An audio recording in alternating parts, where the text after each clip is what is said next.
After my son's fiancée uninvited me from Christmas, I stopped paying his mortgage.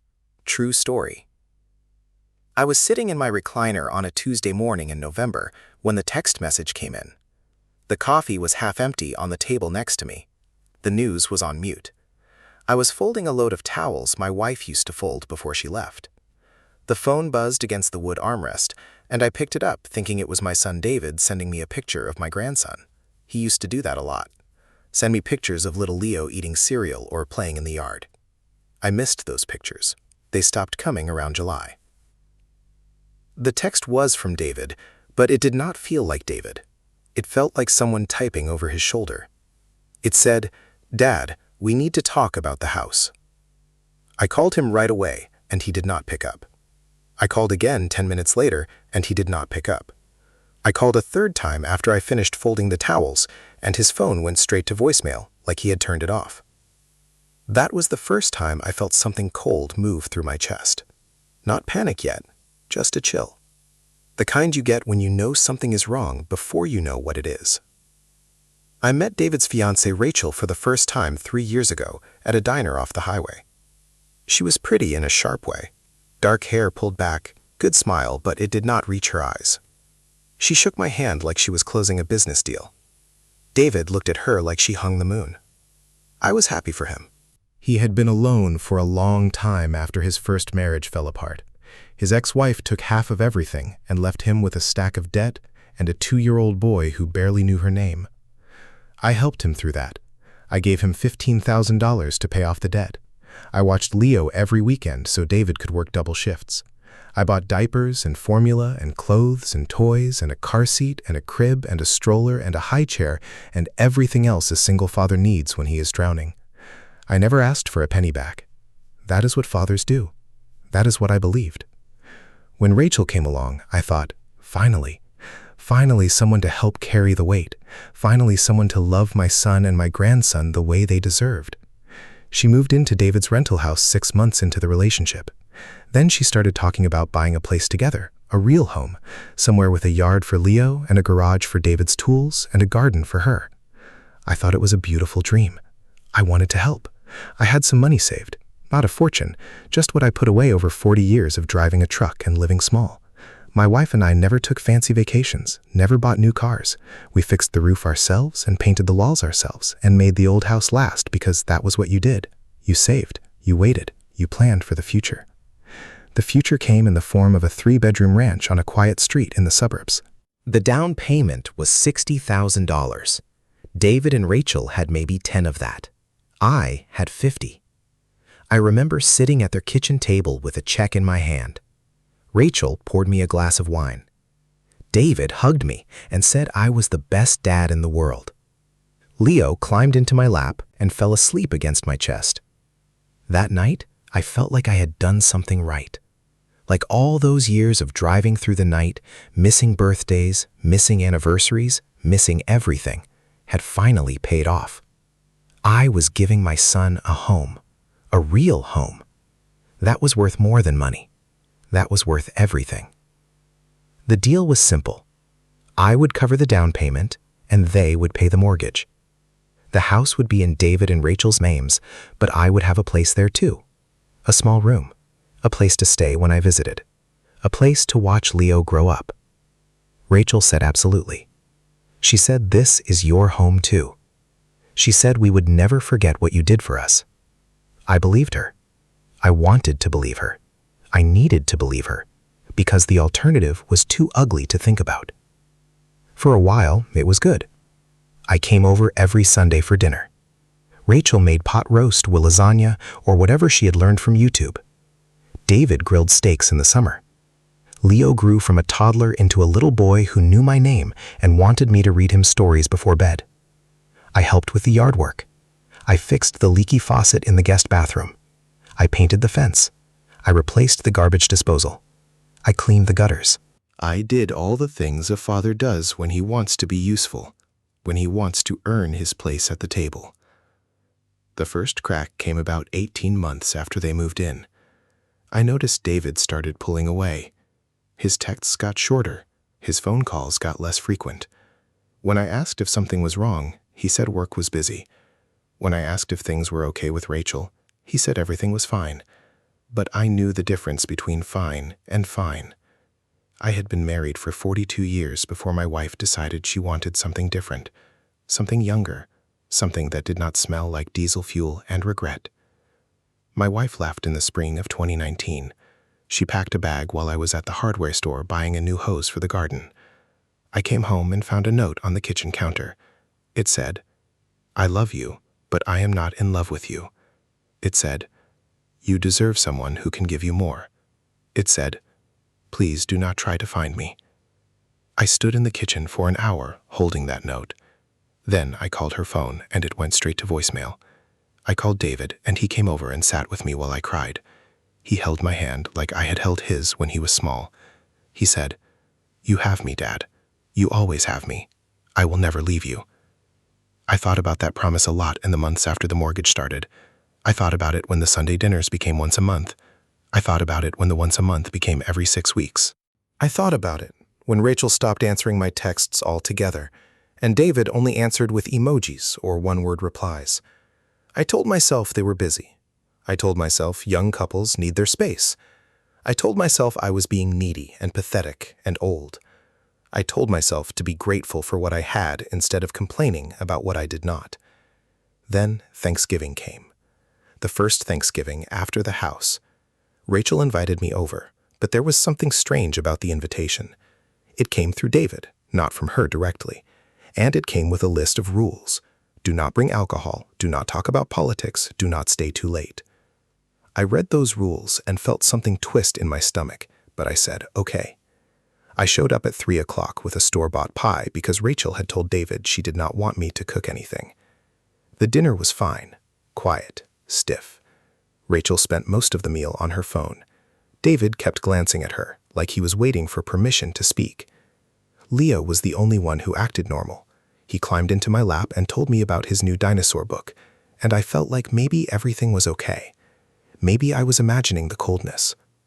I was not imagining it. 2 weeks later, David called me on a Thursday night. His voice was strange, tight. He said Rachel wanted to host Christmas this year, but she wanted it to be small, just her side of the family, just her parents and her sister's kids. He said it would be better if I did not come. He said it would be less stressful for everyone. He said we can celebrate together another day. Just the 3 of us. You, me, and Leo. I sat in my recliner and listened to my son tell me I was not welcome in the house I had paid for. I listened to him explain that his fiancée found my presence exhausting, that I asked too many questions, that I stayed too long, that I made things awkward. I listened to him use her words without realizing they were not his words. When he finished, I said, okay. I said, I understand. I said, have a Merry Christmas. Then I hung up, and I did not cry. I just sat there. The house was dark except for the light from the muted television. The towels I had folded earlier were still stacked on the coffee table. My wife's picture was on the shelf above the fireplace. She looked happy in that picture.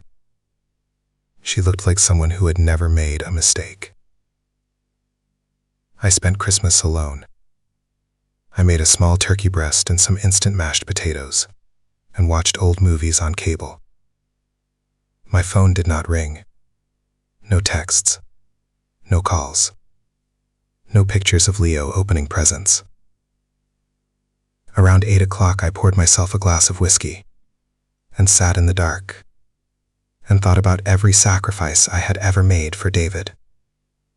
The double shifts, the second mortgage I took out to pay for his college, the car I gave him when his broke down, the money I handed over without ever writing it down because I thought that was what family did. You gave. You did not keep score. You trusted that love would come back to you in the end. But love did not come back. Love sent a text message saying, "We need to talk about the house." I did not respond to the text right away. I waited 3 days.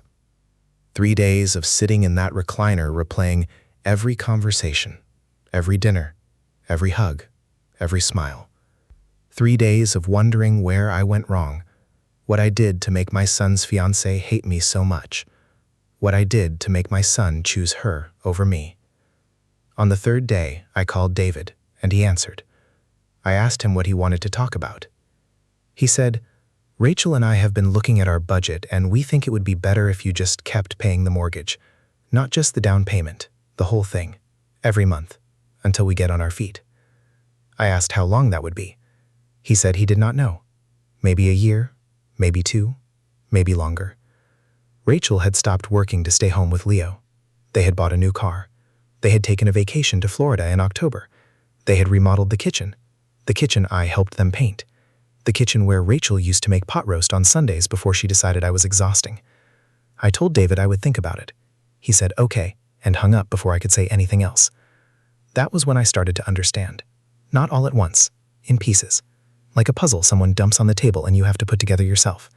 The missing pictures, the unanswered texts, the Sunday dinners that became every 6 weeks. The invitation to Thanksgiving with rules, the Christmas uninvitation, the request for more money. It all fit together in a way that made my chest feel like someone had parked a truck on it. I called my sister Margaret. She is 2 years older than me, and she has never lied to me, even when the truth hurt.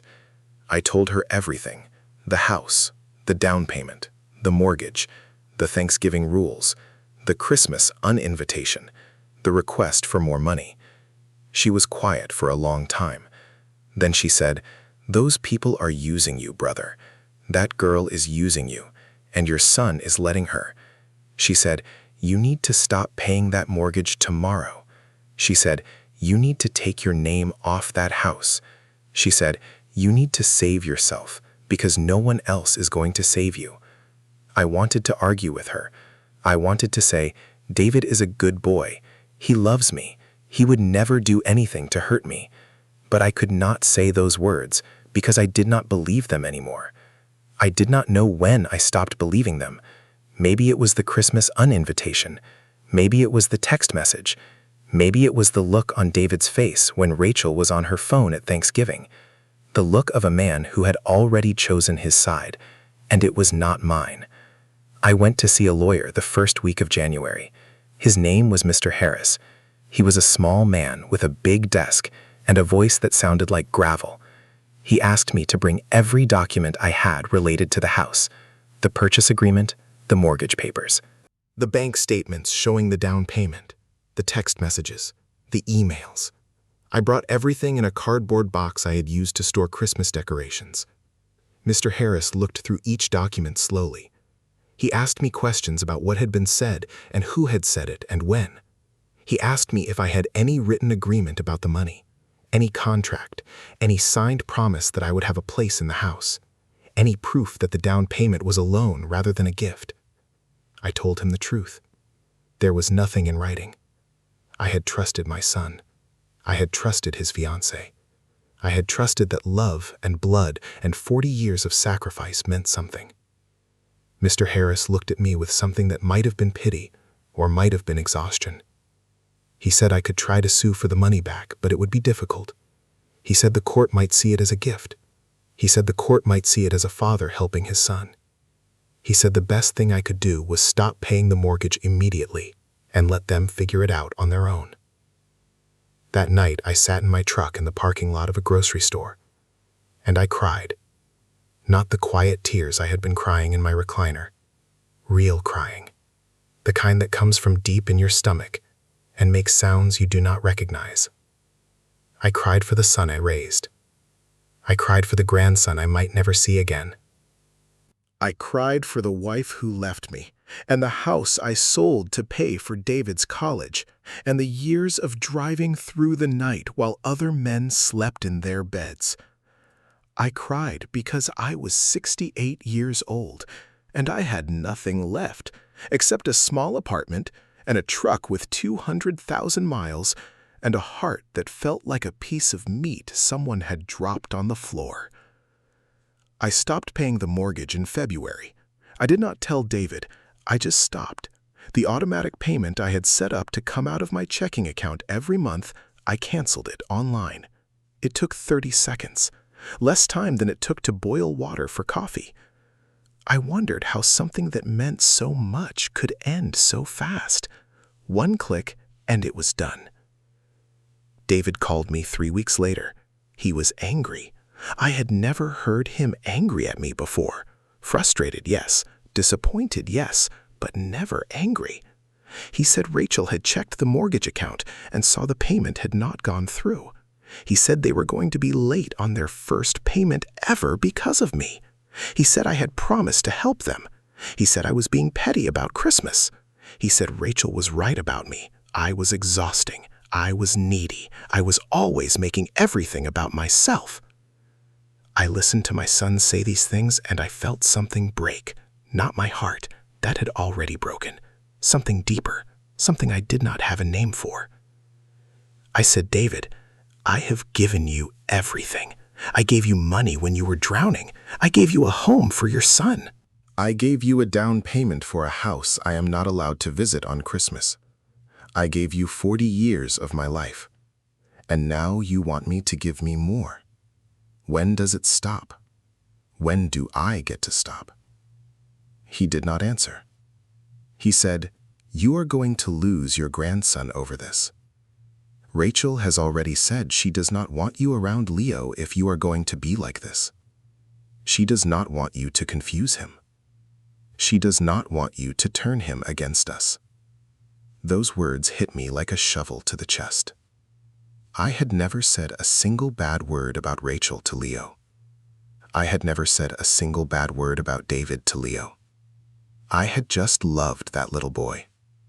I had read him stories and pushed him on swings and taught him how to throw a plastic baseball in the backyard of the house I helped pay for. I had done nothing but love him. And now they were going to take him away because I stopped writing checks. I said, Okay, David. I said, You do what you have to do. Then I hung up, and I did something I had never done before. I called my sister, and I asked her to come over. She lived 2 hours away, but she got in her car and drove through the rain and showed up at my door at 11 o'clock at night. She hugged me for a long time. She did not say, I told you so. She just held me and let me cry into her shoulder, the way I had let her cry when her husband left her 20 years ago. The next few months were a blur of silence. No phone calls, no texts, no pictures. I checked my phone 100 times a day, hoping to see David's name, hoping to see a picture of Leo, hoping to see anything that told me they still remembered I existed. My phone stayed dark.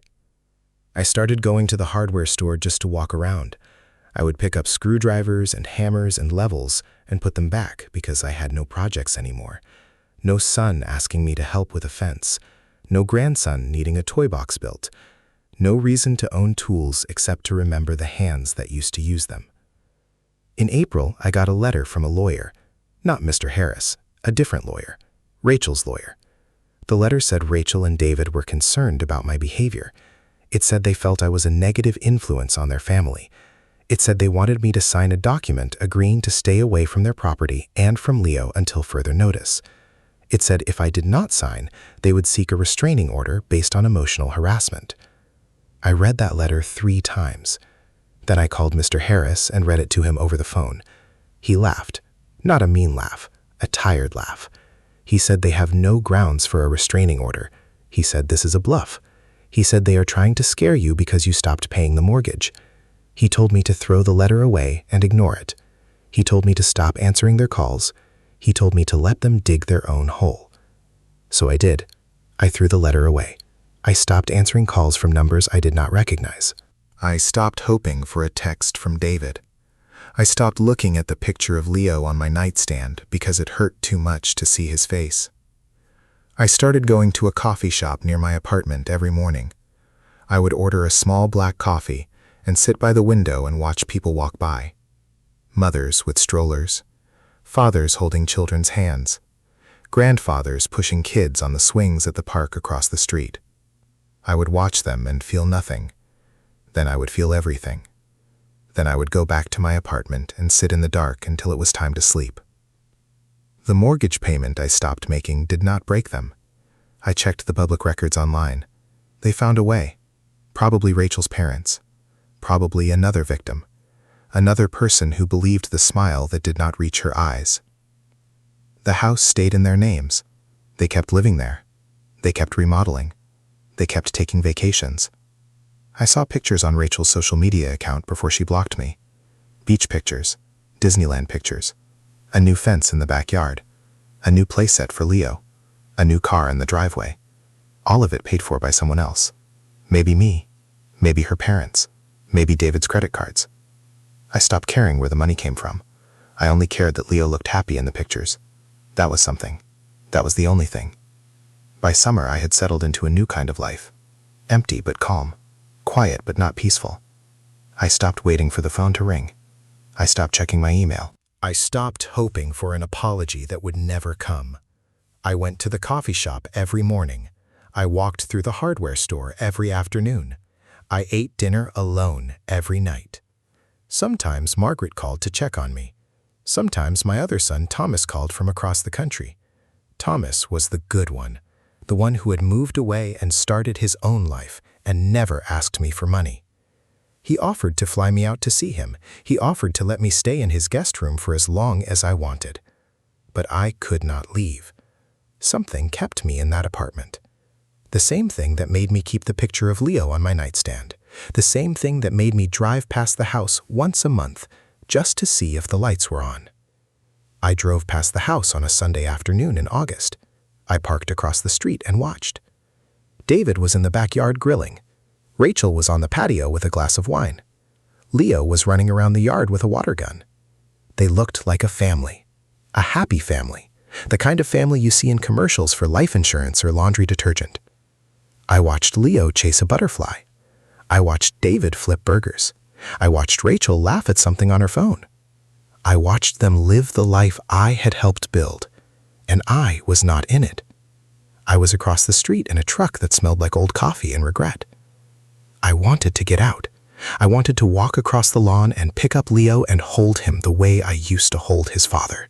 I wanted to tell David I was sorry, even though I had done nothing wrong. I wanted to beg Rachel to let me back in, but I did not. I sat in my truck for 20 minutes. Then I started the engine and drove away.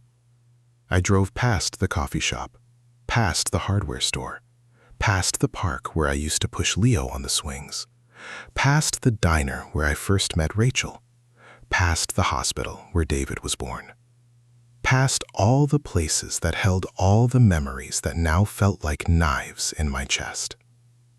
I went back to my apartment and sat in my recliner and turned on the news with the sound off. The sun went down. The room got dark.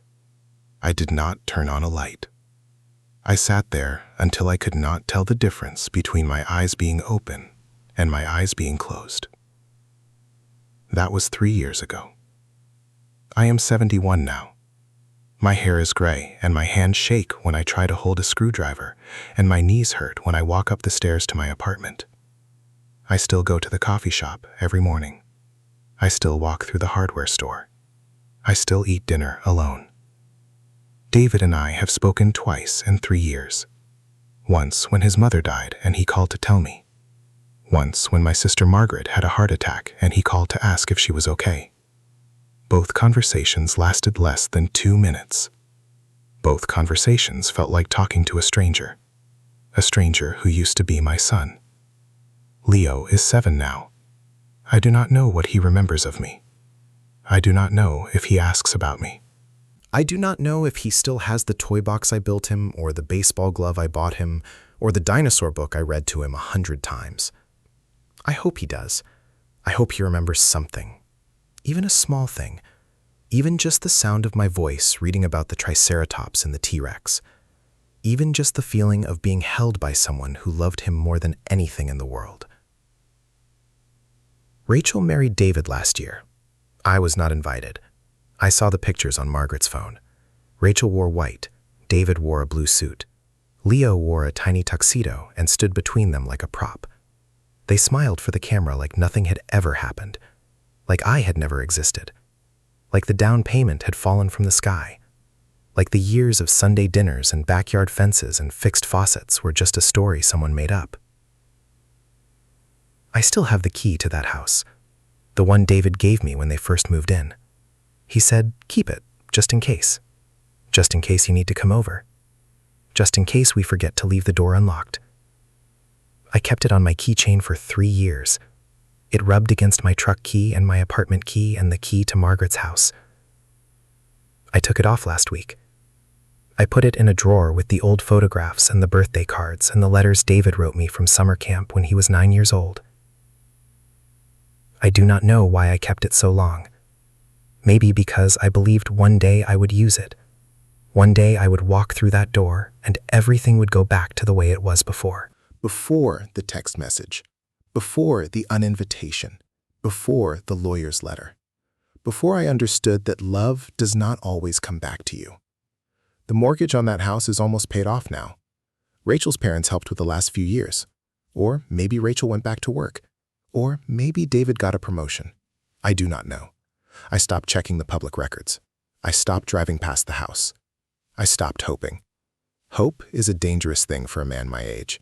Hope makes you think there is still time to fix what is broken. But some things cannot be fixed. Some things just end.